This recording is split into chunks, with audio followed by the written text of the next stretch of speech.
नहीं चले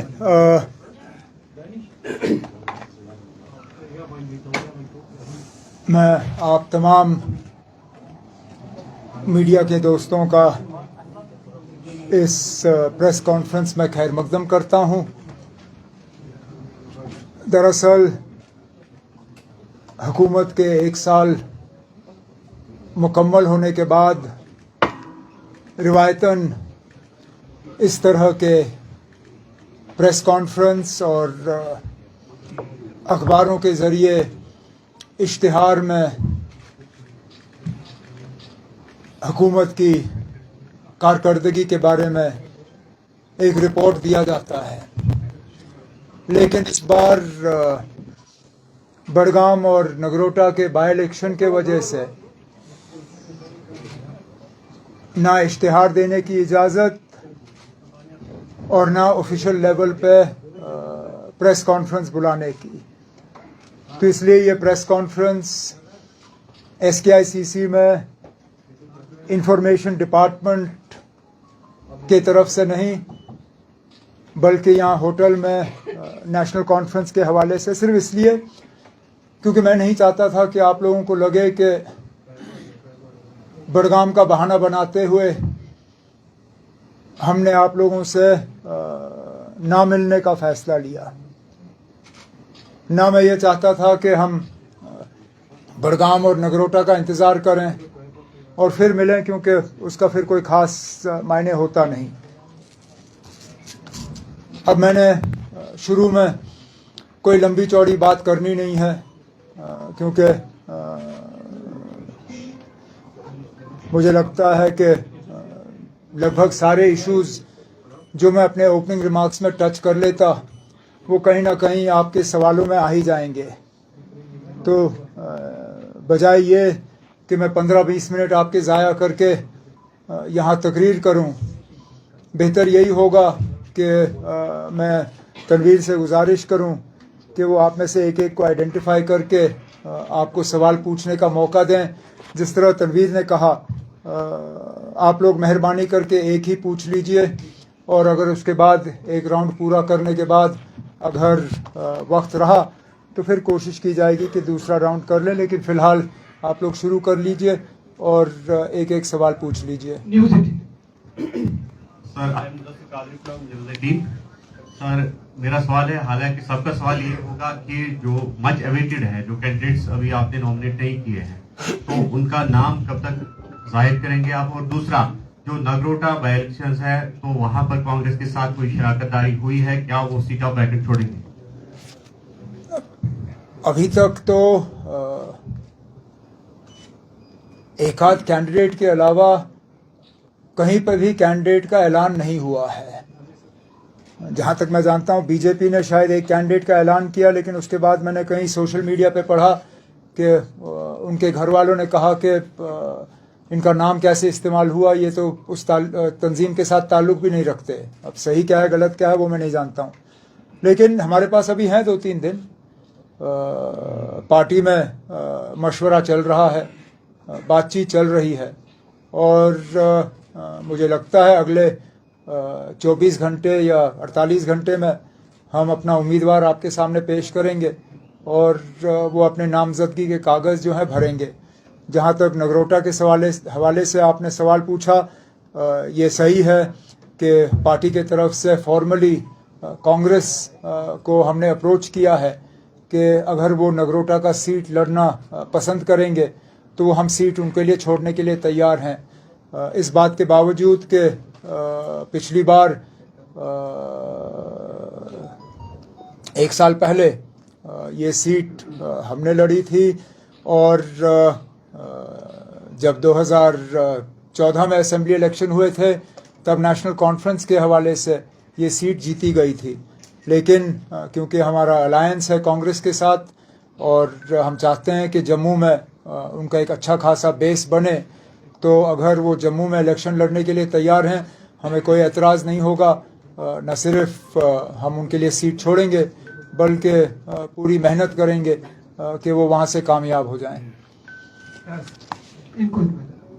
मैं एक सवाल यहाँ से, फिर उसके बाद यहाँ उमर साहब, एक साल हो गया आपके सरकार को। अभी तक अगर हम बात करें जो हर्डल्स इस दौरान आई हैं उस पर ज्यादा हम बात नहीं करेंगे, लेकिन जो एक उम्मीद है जो कि सुप्रीम कोर्ट में अब इस पे हियरिंग होने वाली है स्टेटहुड के हवाले से, क्या आपको लगता है कि जिस सुप्रीम कोर्ट ने यहाँ 370 खत्म करने में उनका भी अहम रोल रहा, क्या आपको लगता है कि वहां से कोई उम्मीदें की जा सकती हैं स्टेटहुड को रेस्टोर करने के हवाले से?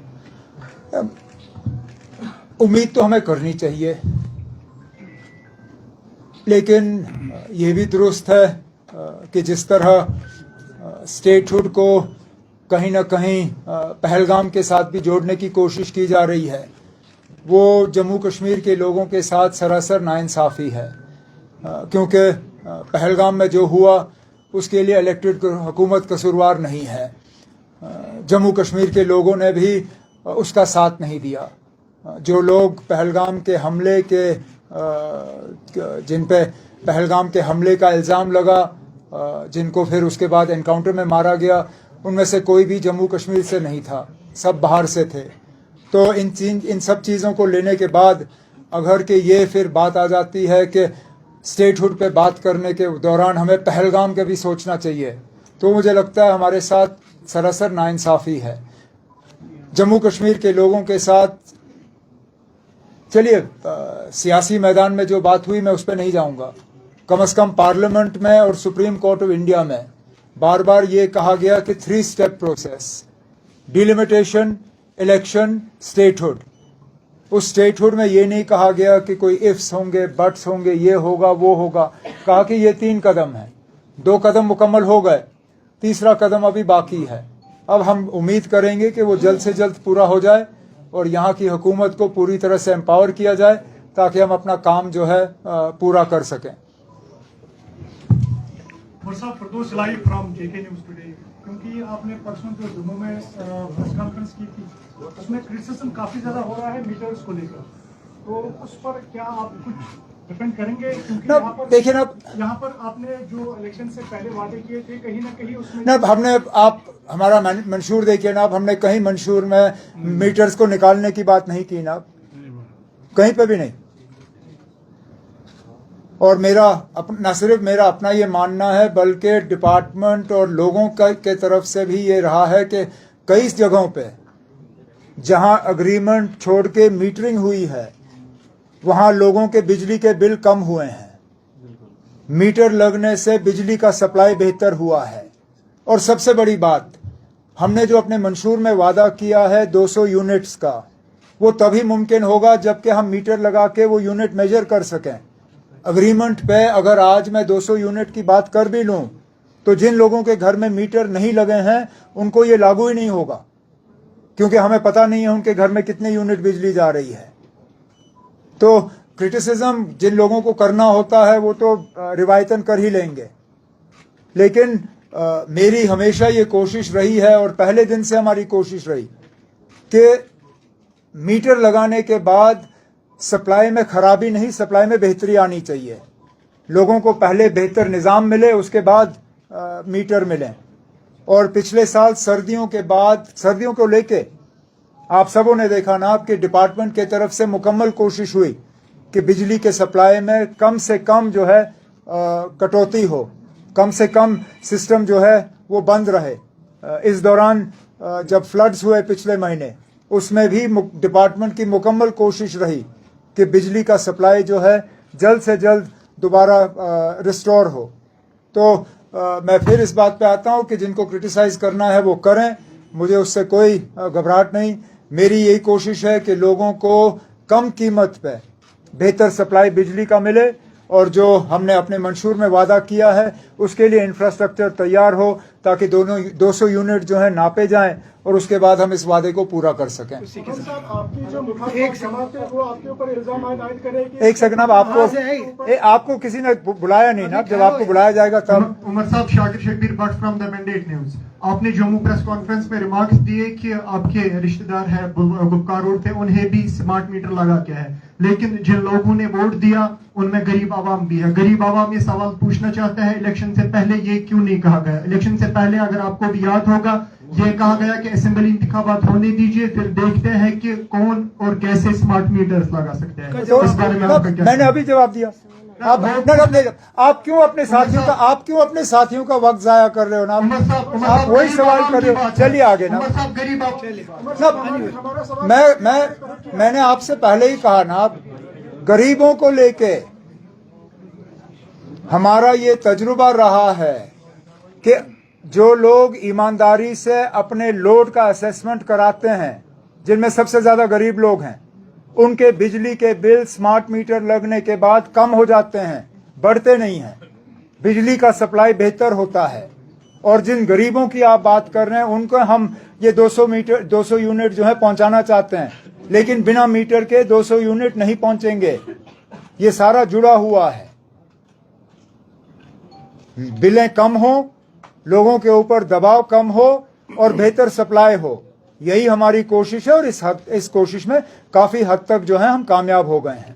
एक सवाल इधर से, उसके बाद हम वापस आएंगे। जी उमर साहब, I am Ishfaq from outlook magazine. I just wanted to ask that there are reports that RBI category quota is being slashed. And another What category? The RBI category quota is being slashed in order to rationalize the reservation for the open merit category. And another thing I would like you to comment on the removal of security of your Deputy Chief Minister. Look, I won't comment on either of the two things. One, because there is no point getting into speculation. The only people who know what has been proposed in this are the members of the cabinet. And therefore, to speculate about what is being slashed, what is being cut, would not be correct at this point in time. The cabinet subcommittee's report has been accepted by the cabinet. The department has been asked to prepare a memo for cabinet's approval. This will then go to the Lieutenant Governor, as all cabinet decisions go.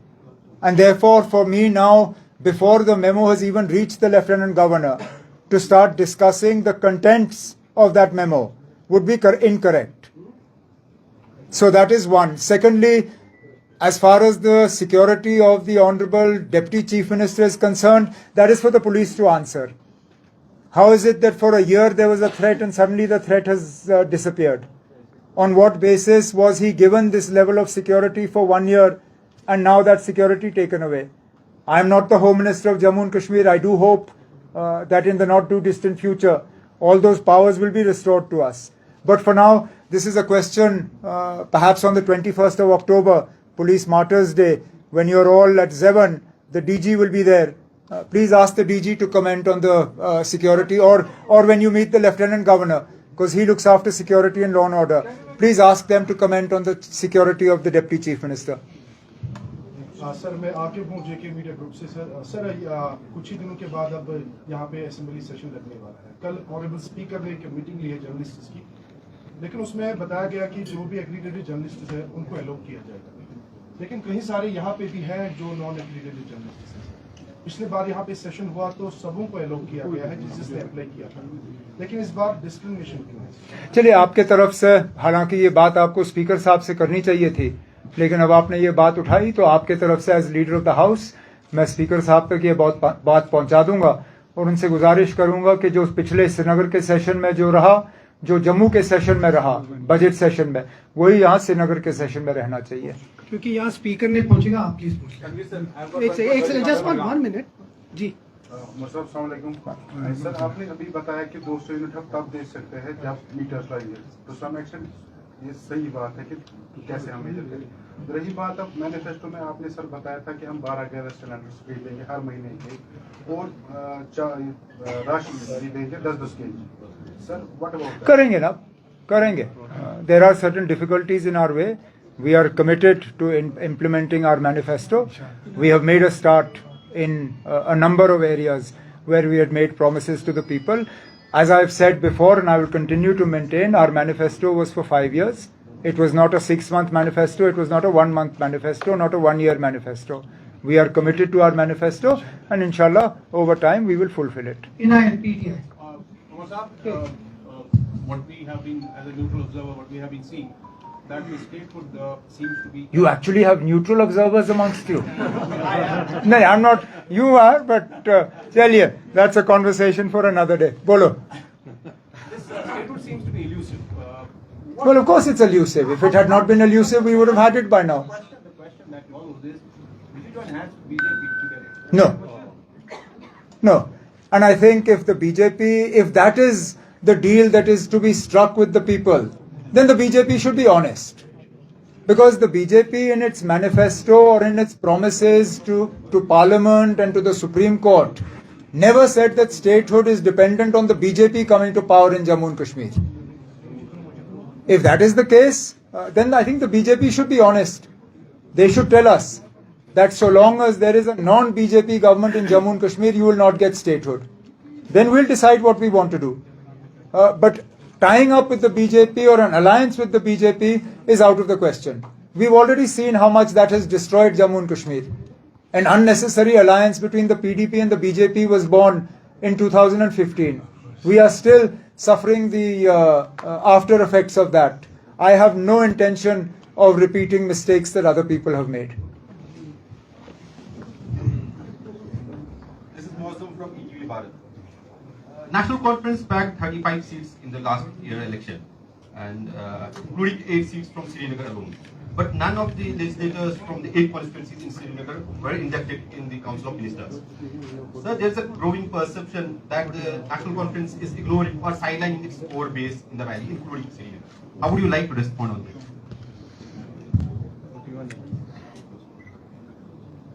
Look, it is a fact that the constraints of being a union territory and the artificially low number of ministers that we are allowed to induct does have its bearing in terms of areas and communities that can find representation within the government.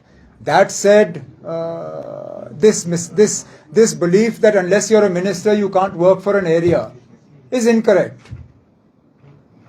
I am not the Chief Minister of Ganderbal. I am the Chief Minister of Jammu and Kashmir. Sakina is not the Minister for Noorabad. She is the Minister for Jammu and Kashmir. Javed is not the Minister for Rafiabad, nor for Baramulla district. He is for J&K. And all our work has been for the entire Jammu and Kashmir. Yes, there is still the possibility, even within the constraints that are placed on us of being a union territory, to have a few more ministers. It's something that I'm actively considering. Once the Rajya Sabha elections are behind us and the assembly session is behind us and we are done with the by-election, let's see what happens. Ishan from CNN. What I wanted to ask is that on the policy you yourself mentioned that the promises that we have made that the papers are being ready and all of it, it has now gone there, and we have entered a second phase of state restoration. In terms of where we are looking at, is there a roadmap that is there in place, and whether you will be a legal party to the case? I've had conversations with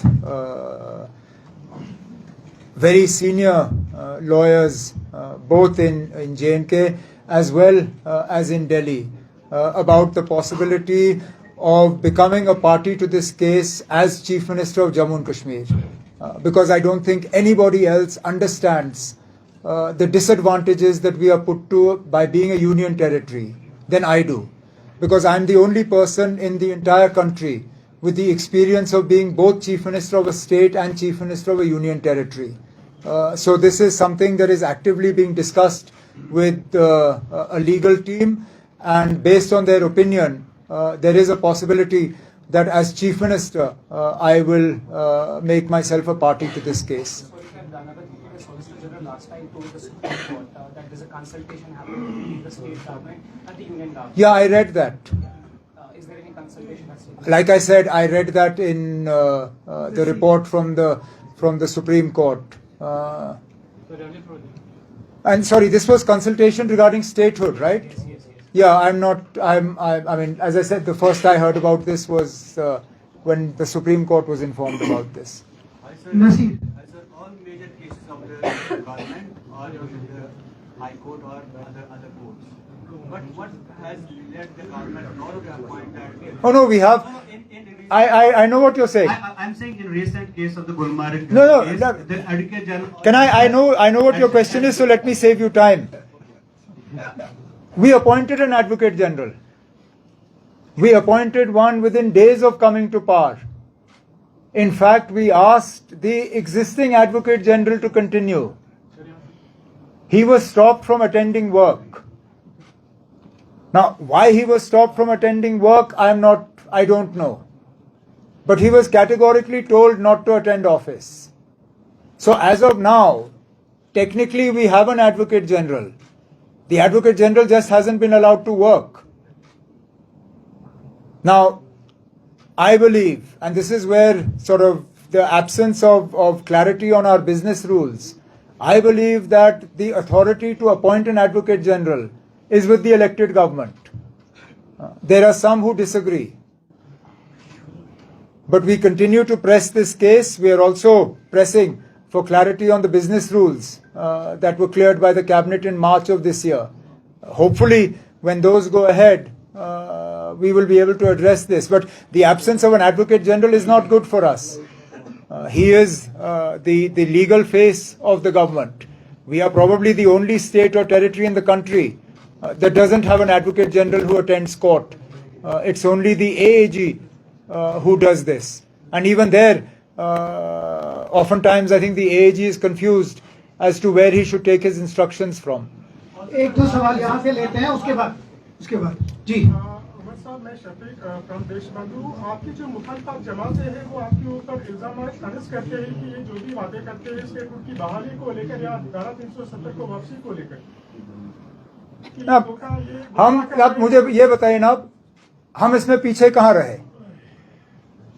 एक साल पहले जब पहला session हुआ श्रीनगर में, हमने जम्मू कश्मीर के special status और कॉन्स्टिट्यूशनल गारंटीज को लेके असेंबली में रेजोल्यूशन पास कराया।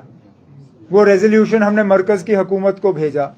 वो रेजोल्यूशन आज भी कायम है।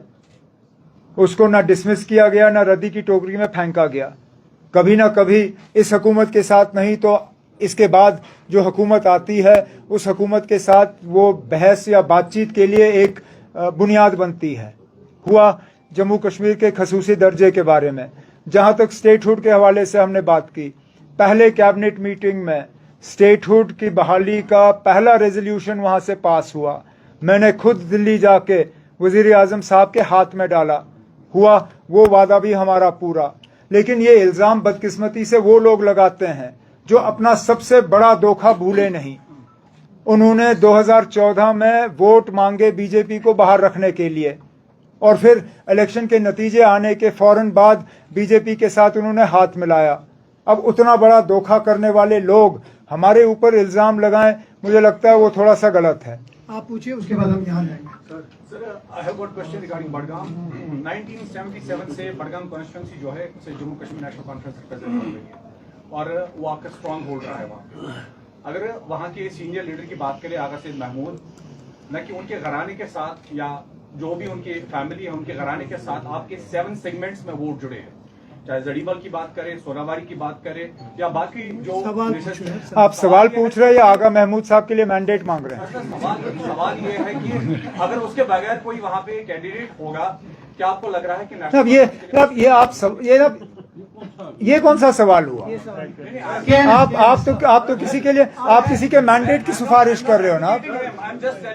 नो ना, you are here representing an individual. No, I am not representing him sir. मैं जस्ट आपको सवाल कर रहा हूँ, क्या सर मुंतजिर मजीद का अपनी पार्टी से निकलना सर वहाँ के मैंडेट की कड़ी है? वो मैंने पहले ही आपसे कहा, तंजीम के अंदर मशवरे का सिलसिला चल रहा है। अगले 24-48 घंटे में हम उम्मीदवार का फैसला करके आपके सामने रखेंगे। तब तक हमें क्लैरिटी होगी कि नगरोटा की सीट पे अगर कांग्रेस लड़ने के लिए तैयार है तो वो भी अपने उम्मीदवार का ऐलान करेंगे, और इंशाल्लाह संडे या मंडे तक जो है, वो वैसे भी मंडे लास्ट डे है, नामजदगी के कागज जो है भरे जाएंगे और कैंपेन का सिलसिला शुरू होगा। आखिरी 2 सवाल किए हैं ना, no take some time, take your time, don't rush, it's fine. एक फिर बाद में आ जाएंगे ना, मैंने पहले कहा एक। 5 अगस्त के बाद मरकजी सरकार जो दिल्ली सरकार है, ये इसमें कोई शक नहीं है कि यहाँ पर 5 अगस्त के बाद हजारों की तादाद में मुकामी और गैर मुकामी सयाह आए, टूरिस्ट सयाह, गैर मुकामी सयाह है वो आप आए। लेकिन जब से पहलगाम अटैक हुआ तब से आपने खुद भी देखा होगा कि सयाहों में जो है कमी आ रही है, चाहे मुकामी सयाह है, गैर मुकामी सयाह या गैर मुल्क की सयाह है। लेकिन 5 अगस्त से पहलगाम अटैक तक मरकजी सरकार ने बहुत ज्यादा कोशिश की कि यहाँ पर सयाह आए, लेकिन पहलगाम अटैक के बाद मरकजी सरकार का कोई मेजर स्टेप हमने नहीं देखा कि यहाँ पर टूरिज्म को फिर से रिवाइव किया जाए। आप गए, आप कर रहे हैं, लेकिन आपको नहीं चाहिए, आपको नहीं लगता कि आपको चाहिए कि आप मरकजी सरकार से बात करें ताकि सयाहों में यहाँ पर फिर से इजाफा आए, क्योंकि हजारों लाखों की तादाद में यहाँ पर लोग हम अपनी जगह कोशिश कर रहे हैं, इस बात के बावजूद कि इसमें भी बीच बीच में हमें ताने मिलते हैं कि आप लोग टूरिज्म प्रमोशन इतना क्यों कर रहे हो। हमें मालूम है कि लाखों लोगों के घर इससे चलते हैं और हम चाहते हैं कि दोबारा टूरिज्म जो है उस मुकाम पे पहुंचे जो पहलगाम के हमले से पहले जो हालात थे। उसी सिलसिले में हालांकि मैं और नासिर नहीं गए, लेकिन हमने अपनी टीमें मुल्क के बाहर भी भेजे। आज भी हमारा एक बहुत बड़ा डेलीगेशन सिंगापुर में है कि साउथ ईस्ट एशिया से टूरिज्म जो है वो दोबारा बहाल हो। यही लोग जो हैं पेरिस, लंदन और बर्लिन जाएंगे अगले महीने टूरिज्म प्रमोशन के लिए। मुल्क के अंदर की सतह की बात करें तो पिछले दिनों नासिर उदयपुर गए थे टूरिज्म के सिलसिले में। हमारी कोशिशों में कोई कमी नहीं है और मैं ये भी नहीं कह सकता हूं कि मरकज ने हमारा साथ नहीं दिया, लेकिन एक सच्चाई है जिस सच्चाई से हम इनकार नहीं कर सकते। फिलहाल बदकिस्मती से जम्मू कश्मीर के अंदर से हम दो अलग अलग आवाज़ों में बात कर रहे हैं। एक तरफ से हम लोग जो इलेक्टेड गवर्नमेंट है हम टूरिज्म प्रमोशन की बात करते हैं, लेकिन दूसरे तरफ से अनइलेक्टेड गवर्नमेंट के तरफ से कश्मीर का एक अच्छा खासा हिस्सा अभी भी टूरिज्म के लिए बंद है। टूरिज्म के लिए बंद है, ध्रंग टूरिज्म के लिए बंद है, गुलमर्ग, खिलनमर्ग मतलब गंडोला के नीचे का इलाका खुला है, लेकिन दाएं बाएं जाने की कोशिश करें तो सीआरपी वाले पीछे दौड़ते हैं और कहते हैं ये बंद है। अब जब टूरिस्ट यहाँ आना पसंद करता है, जब वो टूरिज्म ऑर्गेनाइजर से पूछते हैं ना आप कि यहाँ हम जा सकते हैं, और टूरिज्म वाला कहता है कि नहीं यहाँ जा नहीं सकते हो, सिक्योरिटी की वजह से बंद हैं, वो कहते हैं ना अब अगर यही लोग डरे हुए हैं, अगर ये खोलने के लिए तैयार नहीं है तो मतलब खतरा है और उस वजह से टूरिस्ट भी जो है आ नहीं रहा है। तो हमें तो पहले ये करना होगा कि जो इलाके हमने बंद किए उनको खोलना होगा। 35 साल में हमने ये इलाके कभी बंद नहीं किए, जबकि सबसे ज्यादा मिलिटेंसी थी यहाँ पे। द्रंग बंद नहीं था, दौद पथरी बंद नहीं, गुलमर्ग का ऊपर इलाका बंद नहीं, आड़ू बंद नहीं। अब मुझे लगता है वक्त आ गया, हमें थोड़ी सी हिम्मत करनी होगी, हमें ये इलाके दोबारा टूरिज्म के लिए खोलने होंगे ताकि कोई कंफ्यूजन ना हो और उसके बाद हम पूरी तरह से इन इलाकों को प्रमोट कर पाएंगे। वाई वो ऑन व्हाट बेसिस? इसने लंबा सवाल पूछा। सर ये बात भी सच है कि नेशनल कॉन्फ्रेंस के हजारों वर्करों ने शहादत दी है। हम कहते हैं कि जब आपने 15 अगस्त के दौरान अपनी तकरीर में कहा था कि अब हम घरों में बैठने वाले नहीं हैं, अब हम हर किसी और बैठे भी नहीं, सिग्नेचर कैंपेन का आपने कहा था, वो चल रहा है ना अब अपनी जगह, वो चल रहा है। फिर दूसरा भी फैसला लिया। आपको नहीं लग रहा कि कोई मेजर स्टेप आपको लेना चाहिए, क्योंकि लोग आपके जो वो तैयार है कि हम आगे मैं मानता हूं कि वो तैयार हैं और अगर कभी उनकी तैयारी को हमें इस्तेमाल करना होगा करेंगे। फिलहाल अभी हम उस मौके पे पहुंचे नहीं हैं, पहुंचते हैं तो उस बात देख लेंगे। आपने रैशनलाइजेशन ऑफ रिजर्वेशन में बात की कि कुछ दिन में रिपोर्ट पब्लिक हो जाएगी। नहीं ना, मैंने ये नहीं कहा कि रिपोर्ट पब्लिक होगी। मैंने आपसे कहा कि कैबिनेट सब कमेटी का जो रिपोर्ट है उसको एक कैबिनेट मेमो के तौर पे तैयार किया जाएगा। कैबिनेट मेमो जो है वो मंजूरी होके गवर्नर साहब के पास जाएगी। जब गवर्नर साहब इसको मंजूरी देंगे ये हम ऐलान कर देंगे। ओपन मेरिट स्टूडेंट्स हैं, उनका कहना है कि आज शाम तक रिपोर्ट आनी चाहिए। नहीं अब नहीं, ऐसे नहीं, ऐसे होगा ही नहीं ना। I am sorry, listen, no government works under pressure, and I am the last person who you can pressurize to do something. There is a procedure. That procedure is being followed. Now it is not only improprietary, it is bordering on illegal to release information that has not even reached the Lieutenant Governor. Let the cabinet memo be finalized, let it be signed, let it reach the Lieutenant Governor. There is no attempt to hide anything. There is no attempt to delay. Please understand, we have completed our process. It is a matter of days. The moment the Honorable Lieutenant Governor signs the cabinet memo, all information will be put in front of the people. But we are not going to bypass procedure just because somebody thinks they can exert pressure. I don't work under pressure.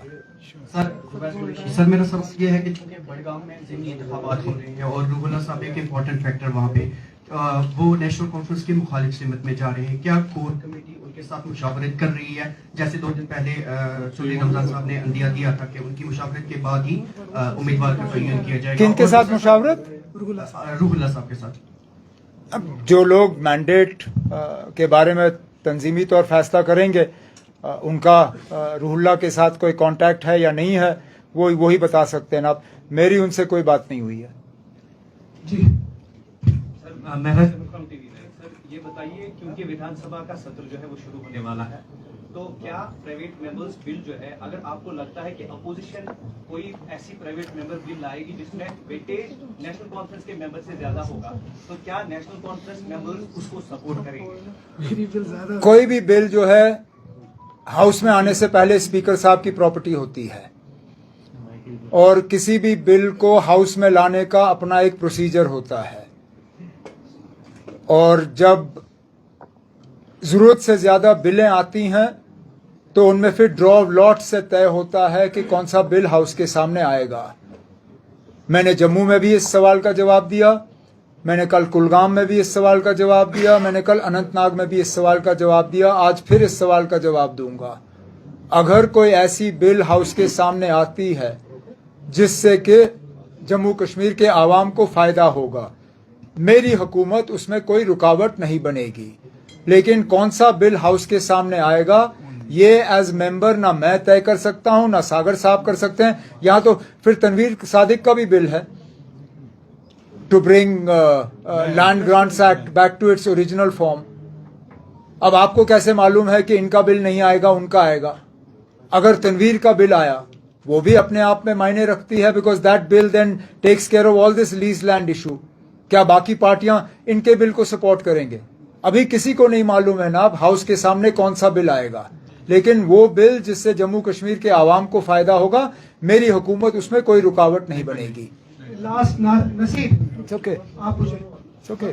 It's okay. अच्छा Naseer, You have an MP, he is very close to National Congress MP Ladakh, and you also government in Kargil. So what is your view on the crisis in Ladakh at present? No, I think the crisis is extremely unfortunate. The people of Ladakh have been pushed to the wall. Promises have been made to them that have not been kept. And unfortunately, this seems to be a practice, particularly with the erstwhile state of Jammu and Kashmir. Promises are made and then promises are broken. Ladakh was promised 6th schedule. Now, either they knew they can't give 6th schedule and they still made the promise, in which case they shouldn't have done it. Having promised 6th schedule, why aren't you implementing it? It's similar to our case. You promised us statehood. You're not giving us statehood. Is the attempt now to push Jammu and Kashmir to the wall also? Is that what you're saying? That they're not happy with the situation being peaceful here? They're not happy with the fact that this demand is only being made in a democratic and constitutional manner? The fact is that both Ladakh and Jammu and Kashmir were promised something significant. All we want is those promises kept. The promise made to Ladakh should be kept, and the promise made to Jammu and Kashmir should be kept. आप पूछो। बड़गाम और बिजली के बगैर कुछ और। अच्छा चलो सकीना, आपकी बारी। हाँ हाँ श्योर। पूछ लो, 1 सेकंड, कौन पूछ रहा है? एक सेकंड, एक सेकंड, आप ये मैं मुझे आपसे एक सवाल पूछना है। जैसे कि आपको पता है कि इस साल उमर साहब की सरकार ने मुफ्त ट्रांसपोर्ट प्रोवाइड किया है स्टूडेंट्स के लिए, तो हमारी जो बहनें हैं कि जो ड्रॉप आउट का जो ग्राफ है और जो लिटरेसी रेट है क्या वो बढ़ गया है? इसकी वजह से नेचुरली फर्क तो पड़ेगा, क्योंकि Has the dropout जिनको rate dropped पैसे because they नहीं have होते free थे कभी transport? कभार सफर करने के लिए स्टूडेंट को मुश्किल होता था, लेकिन इससे काफ़ी आसानी हो गई है और नेचुरली इस पे फ़र्क तो पड़ा है। आने जाने में, कॉलेज जाने में, स्कूल जाने में, जो बहनें जाती हैं, जो बच्चियां जाती हैं, फ़र्क तो आया हुआ है। और इसी से जुड़ा हुआ हमारी कोशिश है कि ये जो गवर्नमेंट बसेस हैं, चाहे आरटीसी का हो, चाहे ये स्मार्ट बसेस हों, इनका कवरेज एरिया बढ़ा दिया जाए ताकि और ज़्यादा हमारी बहनें जो हैं वो इस मुफ्त ट्रांसपोर्ट की फैसिलिटी का इस्तेमाल कर सकें। हाँ, इसके बाद आप सर, आपने अपने मैनिफेस्टो के दौरान वादा किया था कि मैं हुकूमत में आके ही जो है पीएससी को हटाऊंगा, लेकिन अभी भी जो है नहीं ना, मैं 1 सेकंड, मुझे जवाब देने दीजिए। मैं इतना अक्लमंद हूं ना, अब आप 2 लफ्ज कहिए, मुझे पूरा सवाल उसके बाद समझ आ ही जाता है। आप में से कई सारे साथी उस प्रेस कॉन्फ्रेंस में थे मैनिफेस्टो को जब हमने रिलीज किया, और उस दौरान मैंने आपको ये भी कहा, क्योंकि शायद आप में से किसी ने सवाल पूछा और कहा कि इसमें कुछ ऐसे वादे हैं जो एज यूटी आप कर नहीं सकते हो, और मैंने कहा हम इस बात की जानकारी रखते हैं। इसमें कई सारे ऐसे वादे हैं जिस वादे का आपने जिक्र किया। हमने मैनिफेस्टो में ये नहीं कहा कि हम पहले दिन करेंगे, हमने मैनिफेस्टो में ये कहा कि हम पीएसए को जम्मू कश्मीर से हटा देंगे। हटाने के लिए हमें रियासत का दर्जा होना चाहिए, सिक्योरिटी, लॉ एंड ऑर्डर, ये सब चीजें इलेक्टेड गवर्नमेंट के पास होनी चाहिए। जिस दिन ये चीजें हमारे पास होंगे, मैं असेंबली सेशन का भी इंतजार नहीं करूंगा, ऑर्डिनेंस के जरिए जो है हम ये कानून हटा देंगे। आप बताइए, उसके बाद ये मुझे लगता है हम and then we can wind up. जी जी, ऐसे ही पूछो। लास्ट क्वेश्चन है कि the domicile rights have been extended to Ladakh till 2035. Would you like to have a similar setup? Look, And also one more clarification about what you're saying that you will become a party to the statehood petition. Would you No, there's no clarification required to the second. As I said, I'm consulting with a team of lawyers as to whether it would prove to be advantageous and whether I bring anything to the fight for statehood. Because as I said, I am uniquely placed in this country to be able to inform the Honorable Supreme Court of just how miserable it is to be Chief Minister of a union territory. Because I've been Chief Minister of a state, and I've been Chief Minister of the same state that is now a union territory. So I'm the only person in this country with the kind of experience that I can put on paper and share with the Honorable Supreme Court when they have to decide about statehood for Jammu and Kashmir. But that said, it is for my lawyers to advise whether this would actually be beneficial to the people of Jammu and Kashmir. If it is, I will have no hesitation in becoming a party to this case in the Supreme Court. One, on the Ladakh point that you mentioned, this is something that I have talked about in the past, that 2 union territories were born out of one state on the 5th of August 2019. Yet in some respects, Jammu and Kashmir has been treated very differently to Ladakh. And one of those areas is the area of domicile law. That, I believe, is something that needs to be brought at par. But for us, the more important question is that the main promises made to Ladakh and Jammu and Kashmir should be kept, give them what they've asked for, and restore our statehood. बहुत बहुत शुक्रिया आपका। Thank you. मेरी गुजारिश होगी कि चाय का एक कप पीजिए हमारे साथ।